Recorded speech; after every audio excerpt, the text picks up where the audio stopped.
Welcome to I Love My HBCU ? The podcast where we express our undeniable love for HBCUs, but where we are also not afraid to address a few tough questions. So, sit back, learn a little, love a lot, and rep your HBCU.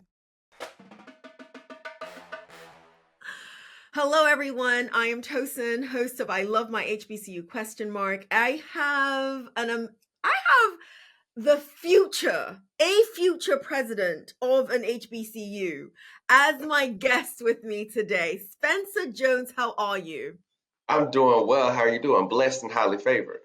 Have you noticed how I keep on putting that out there for you? Like I keep on putting it out there? Y'all look, she is claiming it for me. She's putting in the atmosphere for me. Look, I'm claiming it. I'm claiming it. So I read Spencer's bio. Spencer is humble, so I'm gonna make Spencer brag on himself in a hot second. Spencer's extremely humble. I read his bio, and you plan on doing a lot. And I want you to tease our audience, those who don't know you, tease them with some of the things that you have your eyes set on quite a bit. And I've got a few questions to ask you, especially about that latter part in your bio that you plan Sure. on doing. But let's hear what do you have your eyes set on? Yeah, sure. So, well, first, thank you for the question. Thank you for having me. It's an honor to be here. I think a good way to answer that question is to talk about like how I started, right? So, I'm a double HBCU grad, well, soon to be double HBCU grad once I graduated from Howard Law. I went to undergrad at Dillard University in New Orleans, where I majored in urban studies and public policy, concentration in pre-law. So I'm definitely interested in the law. And right now I'm in law school, as I said, at Howard University School of Law. Literally, both of them, the best choices that I ever could have made. And as Tosin mentioned, I do plan to do a lot because my passions are really rooted in using the law and policy to effectuate change for marginalized communities. I grew up with that. I grew up seeing parents that did that every day. And so it's sort of just ingrained in me. So after I graduated law school, I do plan to practice civil rights law straight out of law school, preferably probably in the South or here in the DC area. And then I do have plans to also go into politics as well. But one of my true goals, and this has kind of been further cemented since I attended both my HBCUs, is to really be an HBCU president one day because I've always been enthralled in HBCU leadership. At Dillard, I was the 17th Mr. Dillard University for the 2022-2023 academic year. So always engaged with our university president and such and saw their impactful work because I served under a couple and saw their impactful work and how they advocated for our HBCU. And then being here at Howard Law and having a close relationship with our dean who has poured into me, it's just come to my mind. I really want to have this same impact for an HBCU, advocating for students, raising fundraising for the school, and just improving the overall viability of the school. So those are just a little bit of my goals. So I'm cheesing so hard on the inside, harder than you see me smiling. I listened to everything that you were saying. A question I love to ask people is what impact do they want to have in the world? You already answered it. Um you answered it before I even got the opportunity to ask. And I'm going to have us talk a little bit more about your impact. But Sure. what made me cheese so hard as I heard you talk is you're going to make imprints on people's lives along the way. And this isn't about somebody who wants to be a university president because of the structure of HBCUs. This is somebody who you want to truly you use the word advocate, and I believe in advocacy, Yeah. and you said you want to advocate for the students. You said a lot. You also talked about the impact, if you will, that your presidents have had. I Yeah. happen to know your current president at, not your anymore, but the current president at Dillard University, who spent some time at Howard University as well. I'm sure you know this. Um, Tell me what it's like. And the reason why I'm asking this is if you look along the landscape of HBCUs, we're seeing more female presidents. Yeah, Not a lot of them, but you're seeing more female presidents of HBCUs or of universities, but we're talking about HBCUs here. of course. And I'm going to ask it, I'm a female, so I'm going to Yeah. ask it. Do you notice a difference in approach between having a female president of a university and a male president of a university? You're going to make an amazing president of a university regardless because of the advocacy slant. But I'm curious if you've noticed a difference. And let me add a little bit more. I know I'm talking a lot. Bear with Oh, me. you're Let me fine. add a little let me add a little bit more to the question. You and I both know that the current landscape of students at colleges has us seeing it skewed a little bit more female than Of male, course. Yeah. but we're just beginning to see a little bit more of a shift of more female presidents at the helm. I just want to hear you talk if you think there is any impact whatsoever in those spaces based on that. Thank you. Yeah, of course. No, thank you for that question too, because it's something that I honestly really like to talk about a lot. I grew up around women, impactful women that raised me, including my mother, two grandmothers, and aunts and things of that sort. And I have a big sister as well. So I always grew up with strong women leading the way for me, and I always appreciate that. And that really informed my perspective on a lot. Mm, And then you see it a lot in higher education as well, as you mentioned. I honestly think that women run the world. I'm saying I'm a man, women run the world because we can't do anything without a woman. Like, let's be real. So when you think about how there, is a certain insurgence of women taking leadership roles, leading HBCUs and leading colleges, I think that that's exactly how it's supposed to be, right? Because I think that women are able to take a more sort of personalized and like approach to like their leadership and making sure they're thinking with like all the students first and like a more and treating it in a more sort of sensitive way, which mm, I mm. appreciate. And then I always think that women are just smarter than us. Us men, we're just pea brains sometimes, but you all have the brains. Like, let's be for real. So and even like even in my plans of wanting to be an HBCU president one day, right? I would want to have a cabinet full of women, Mm, full of mm, strong-minded women, like-minded women that have the students first, right? That's mm, that's like the most important thing is to have the students first. And then I also believe in diversity, right? Making sure that all voices, all people, all genders have a seat at the table. So to answer your question, look, I'm loving the insurgence of women taking these leadership roles, and I'm also loving the fact that in a little under a month, we might have a woman be the president, not just an HBCU, but of the United States. Just putting that out there, who is a fellow vice, you know. You're not wrong. You're not wrong. We'll see. You're not wrong. Hey, you're not wrong. I love it. I absolutely love it. Spencer, at the end of my query, I touched upon the fact that we at many HBCUs, I would say at many institutions, but again, I'm focusing on HBCUs, Yeah. we are finding more women, student Mhm. population wise, more women than men. What's behind that? Take a stab at it. What's behind that? And is there anything that can be done? And I've had this conversation with a lot of people, and they're like, "Well, Tosin, why should we do anything about it?" I want you and I to talk about whether or not anything should be done about it as well. So take a stab as to why it is the case, and should we care that that's the current balance or imbalance, if you will? Yeah, sure. So, I mean, as we know, and as I'm sure as you likely know, women in the past in history didn't have the same access to education that us as males had. So, I think that when you kind of think about that, I think that that is and the way that I sort of think about it. I think that that's sort of a reason as to why you see such an insurgence of that of women taking the more sort of the majority of the population at HBCUs because there was a time when they didn't have those opportunities, and then legislation was passed, and schools were more open to females or to women being in schools. So I think that you see that insurgence, and then Mhm. women, honestly, statistics say women do better on test scores. Women are more, sort of have a sense of like determination about them and the way they do work, attention to detail, and those sort of things. So I think that it really makes sense that women, are there's such an insurgent of women, attending HBCUs particularly. And you asked, do I think that anything is wrong with it? I don't think that there's anything wrong with it at all. As a matter of fact, I would like to see more women having the opportunities, especially women that come from marginalized communities that Mm, ordinarily don't have the opportunities. I would like to see that more because in the last answer we touched on diversity. I think it's like just so important to have a diverse set of a population at an HBCU so that when you're creating like events for the campus or certain types of programming, things like that, everybody's included, right? And absolutely. everybody's included if you have women at the table. So no, I Absolutely. don't think that there's anything wrong with it, and I also think that it should continue to grow. Listen, I'll leave it there.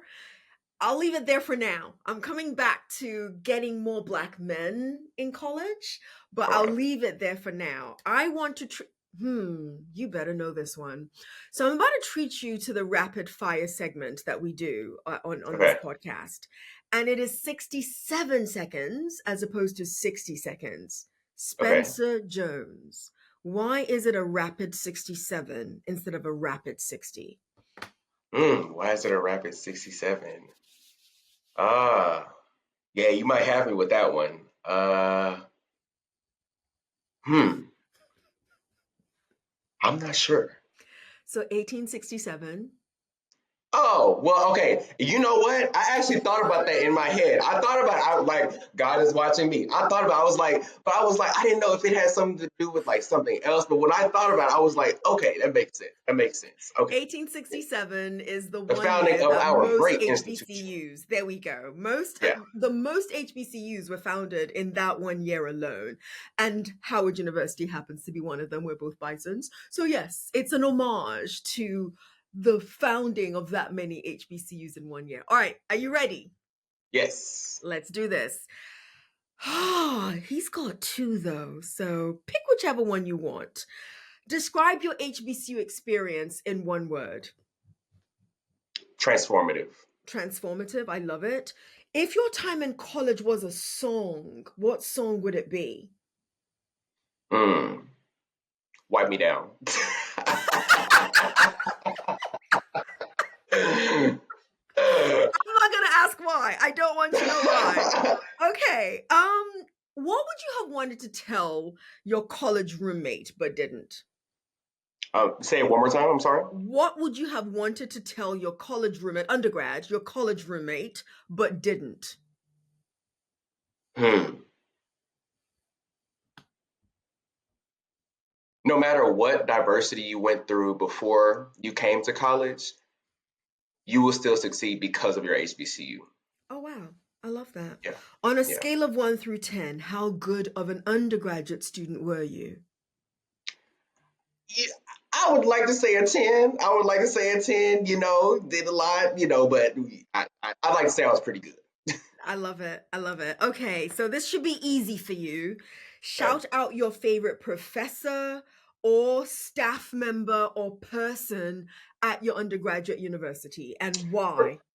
Professor, look, I didn't even have to think about it. Professor Eva Bayham, who I took her for most of my history courses. And, we talk about in HBCUs how we learn everything through like a racial lens, an equity center lens. And she taught us that, and making sure that we knew like the right lens about history and the right historical events. And then she also poured into me a lot personally. So I'll be forever indebted to her, to be honest. I love it. I love it.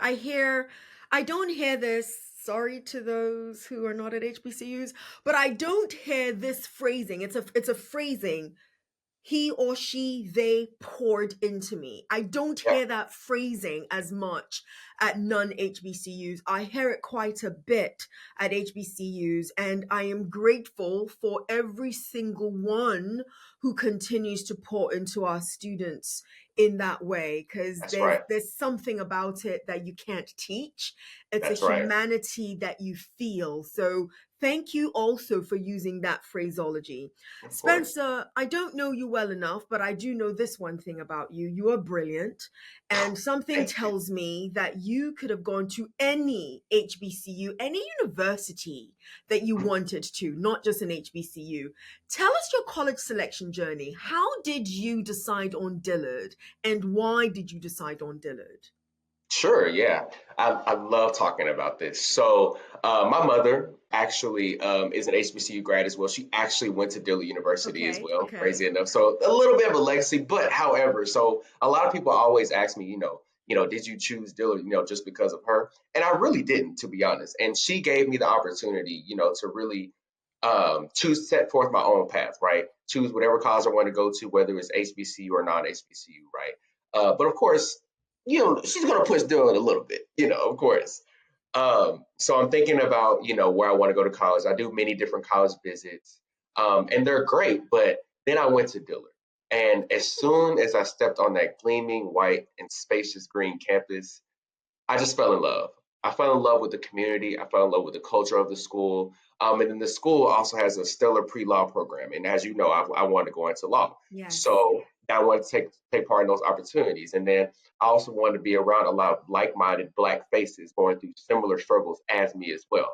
And then, a full scholarship helps. It helps out. Listen, It helps out a listen. lot. And then, of course, right. And then it's in a city that I love. So it was just a no-brainer. It really was. So, speaking of Dillard, and I say this out of love, we all know that collectively HBCUs I mean, the spotlight's on us, right? Yeah, I don't think we have heard this much HBCU this, HBCU that, all over the place. right. Like like we've been hearing over the last, I'd say, about 4 or 5 years, right? Mhm. But then there are smaller institutions like Dillard, who the Mhm. spotlight has not always been on them, who are really like, I'm not kidding. I look up every other day and I see collaborations with massive medical entities at Dillard University, donations from different foundations. And I know it's not Right. just Dillard, but we're speaking of Dillard right now.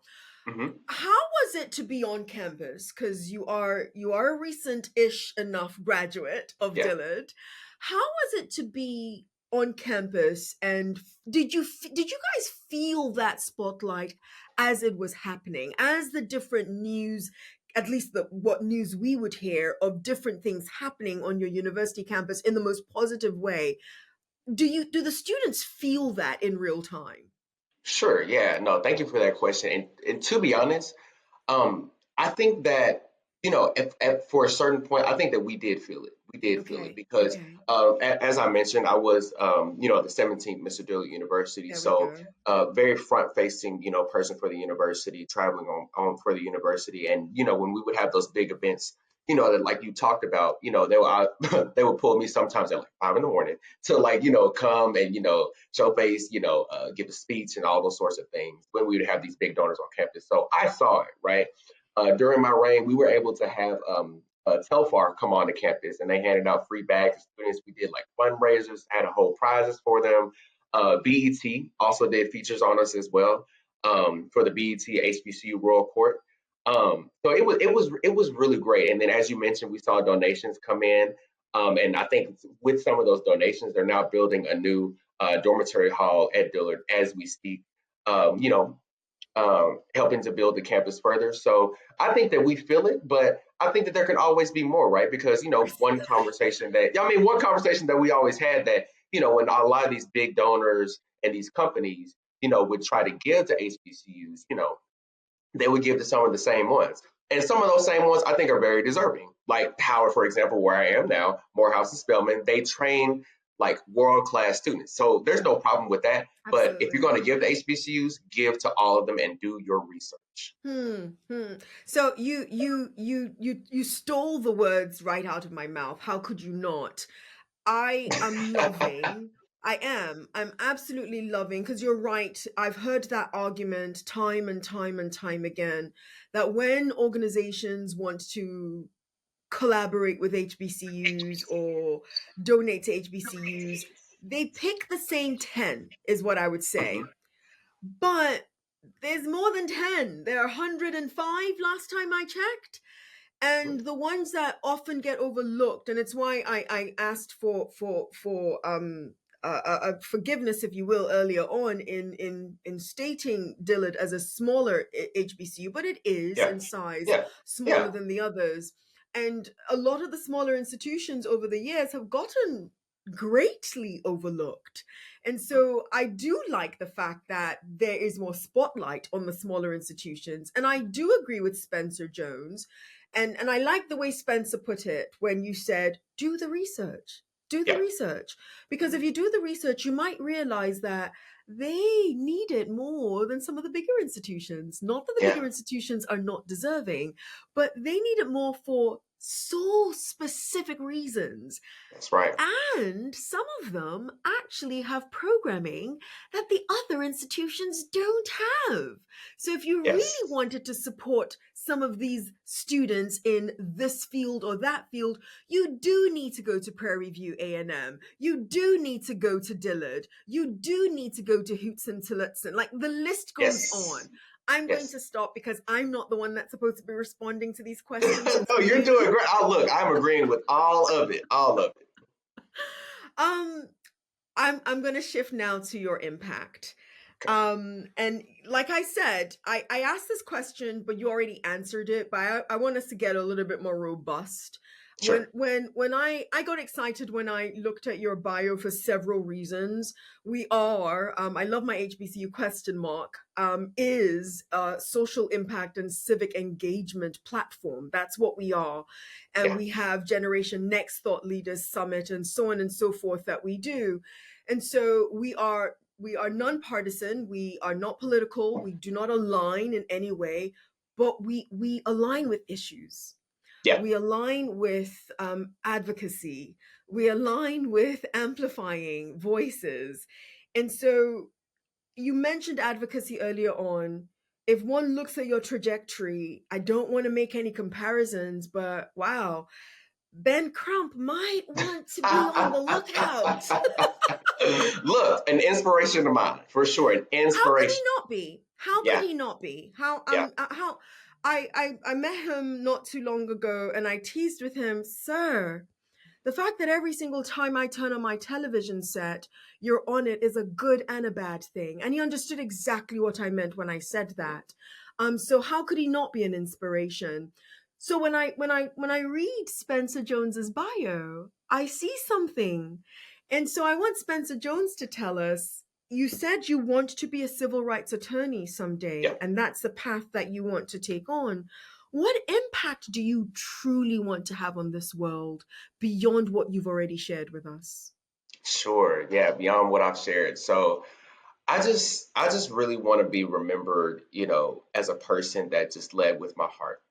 Because I think that with every great leader, great leaders that we think of, like, Thurgood Marshall and Ben Crump as well, like, they have their specific impacts that they make, like in the law and things like that.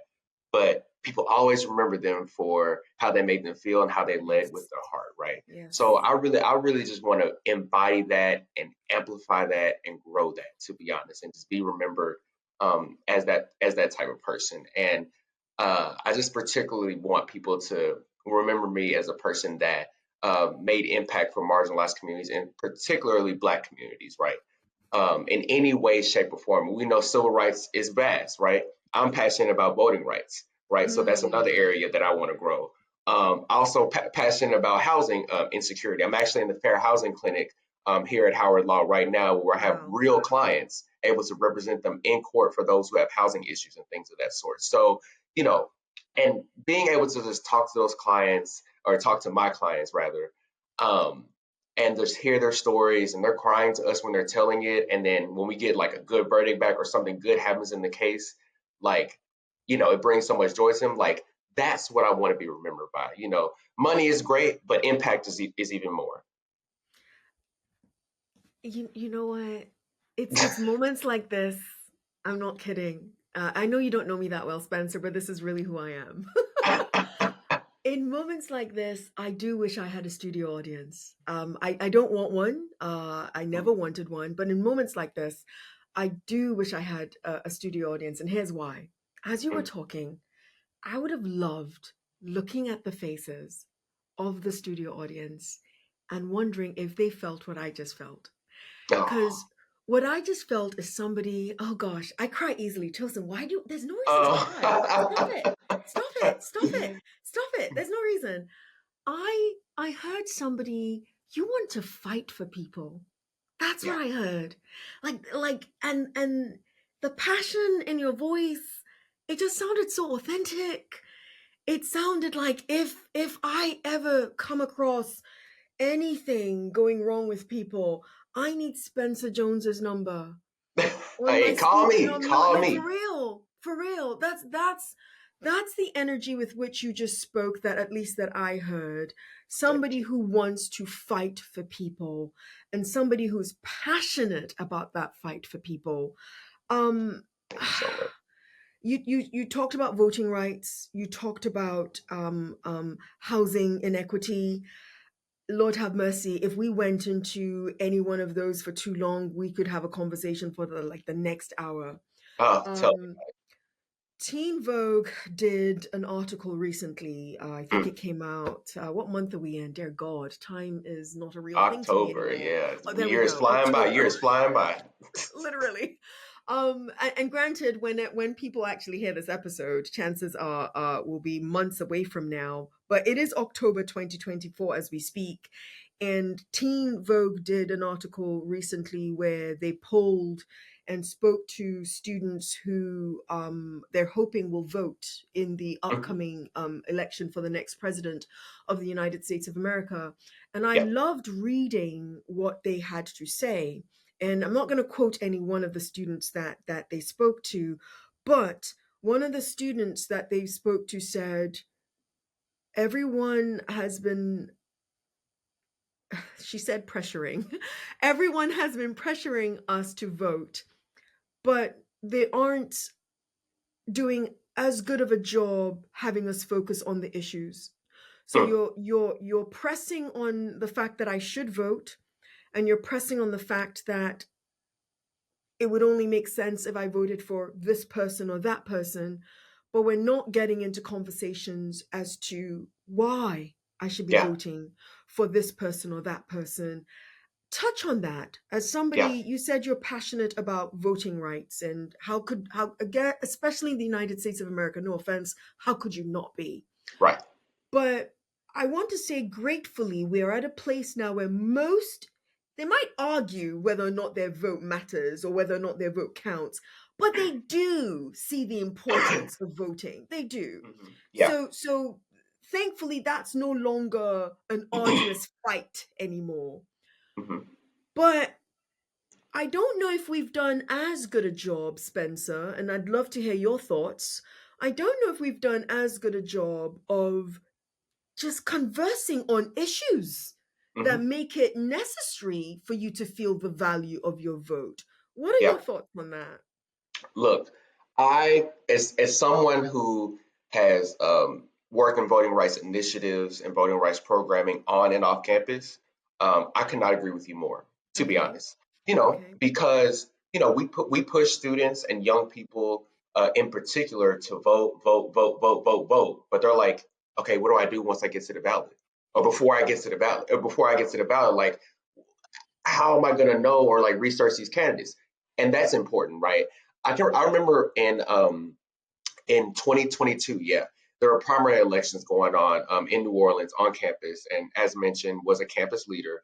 And we collaborated with this organization called the Power Coalition for Equity and Justice, which is a nonprofit, nonpartisan civic engagement organization down in Louisiana. And we brought them to campus to give programming to students like on voting rights. But one of the things that they did, which I really liked, was they didn't tell them to students to vote for any particular candidate, right? Of course, nonpartisan. Yes. But what they did do, they had these information infographics where there were like different issues affecting like the Yeah. New Orleans community Yes. specifically, right? Yes. And then they put the candidates' names so you could see them, put a face to their name, but they really dig deep into the issues. And the Brennan Center for Justice, which is a law and policy institute, had infographics from their organization, like telling students, like, this is the issue, this is how it affects you, and this is what you can do about it. And that's what you Absolutely. have to do for people, because like you can make someone a voter, but you make someone an empowered and informed voter Yes. when they have the issues and the information in front of them to make their own conscious decision. We're not telling you who to vote for, right?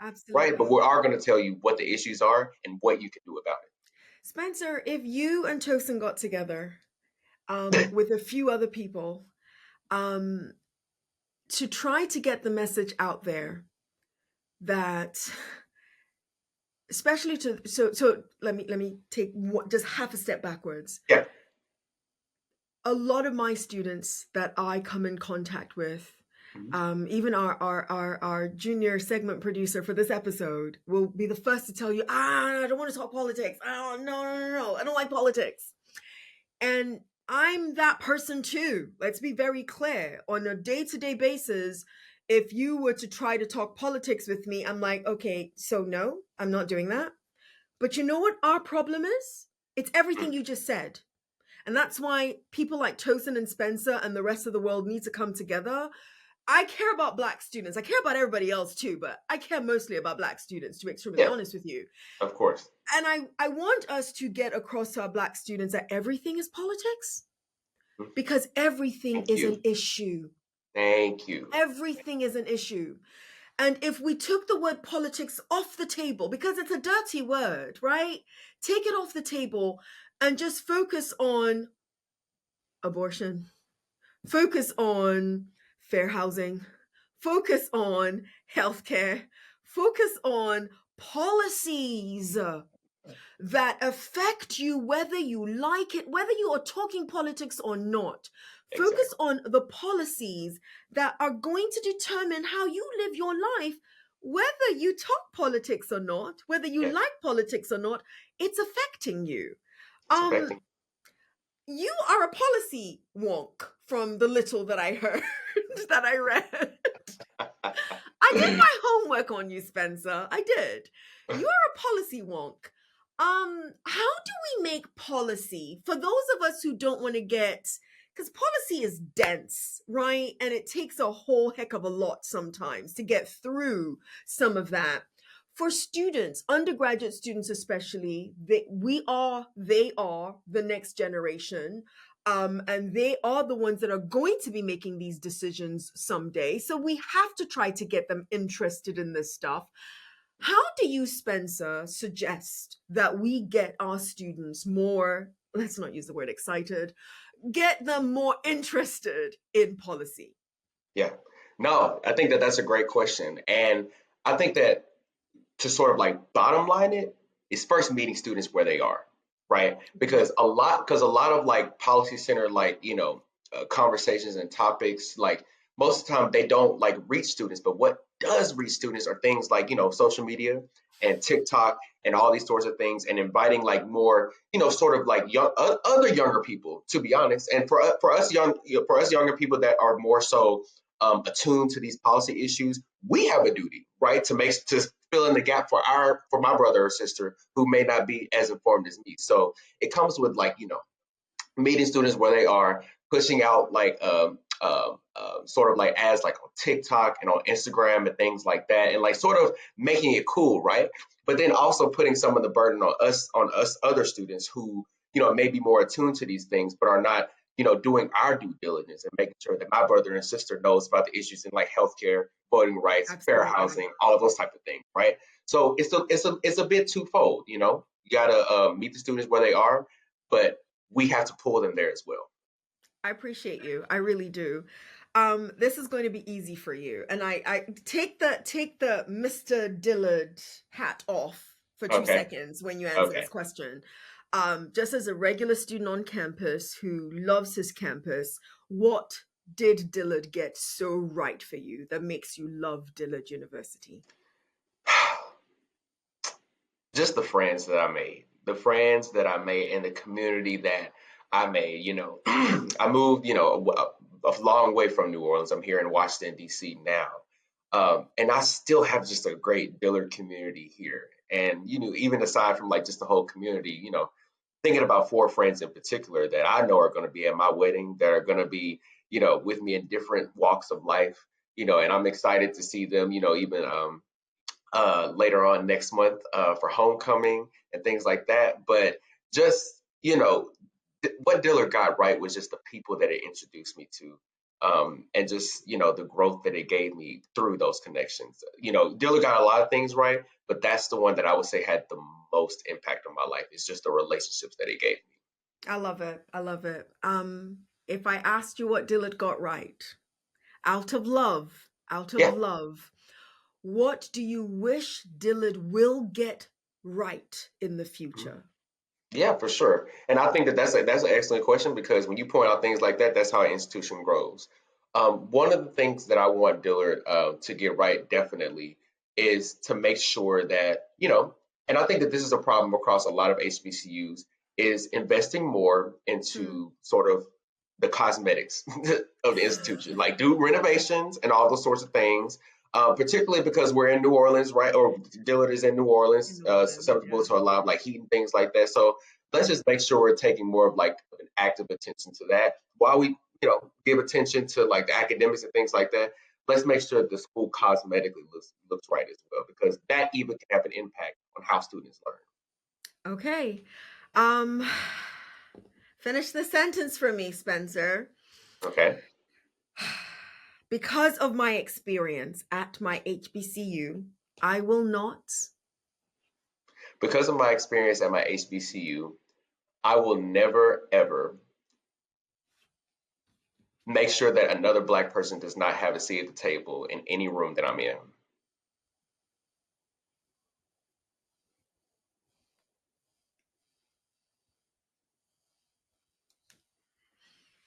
I'm digesting Mhm. all of that. Okay. Yeah. I'm digesting all of that. I'm digesting all of that and everything that it means, Mhm. especially knowing your pathway that you are planning for yourself. You're going to be a pretty powerful and impactful leader someday. And the fact that you are telling yourself now that you must make sure that you bring somebody else to that table with you. Mhm. Spencer, I hope we are in each other's lives for a long time to come because I will be watching that table. Look, and I will be watching you too. Look, I'm like, hey, do you need anything? Look, let me know. Like, let me know. But look, that's so important because I had people, mentors that filled in the gap for me and made sure that had a seat at the table. So of Yes, course I'm gonna pay it forward for the next person. yes, yeah. So there's so much I'm not saying when I say I'll be watching. I use the word access a lot.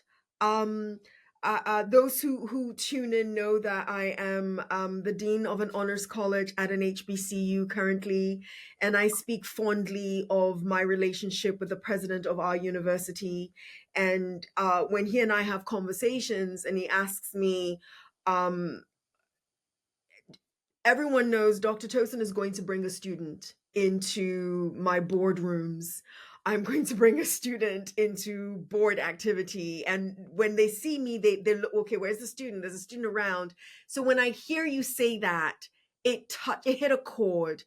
I don't think people realize that it's not always doing it for me. It's sometimes just giving me access so that I can do it for myself. That's right. And that in your words requires us to make sure we're not the only ones at that table, That's and right. somebody else who looks like us, who can benefit from and may not have had the keys to that door themselves, is also at that table. Spencer, I love you. You I love you too. I love you too. I appreciate it. Thank you so much. you are, wow, we're going to be watching out for you. Like when you get your investiture, as they call it, as a new HBCU president, by God's grace, I'd still be alive. And by God's grace, I will be there.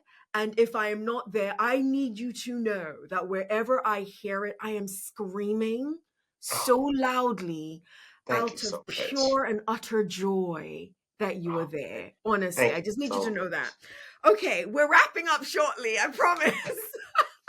It's beer fine. Look, I'm having a good I was time. about to say Trust me. we could talk forever, but we are wrapping up shortly. I want you to please leave our audience with a parting word or short phrase on why you, Spencer Jones, future president of an HBCU, loves HBCUs?